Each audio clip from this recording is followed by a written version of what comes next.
So the Pilot's all back together. I actually did come out a little earlier and get it to start. Wasn't that difficult. I've already finagled the carb around to play with that. But it does idle up and run.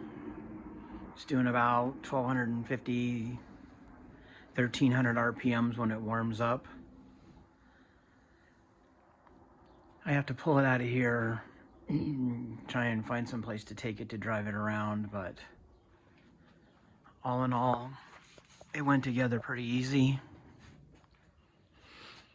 I have some work left to do on it. The seat, the skid plate, the seat belts.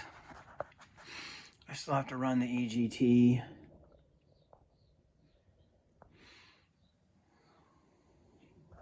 But nothing leaks. Well, the fuel line leaked originally, but nothing leaks now. Air screw on the carb is a nightmare because you can't even see it. And to get to it, you have to loosen the belt guard, lift it up.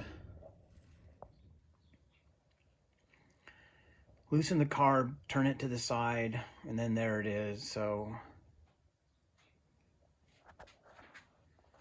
but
I'll go ahead and dig it out of the hole that it's in and let it finish running this heat cycle, and then try and get it outside and do some more with it.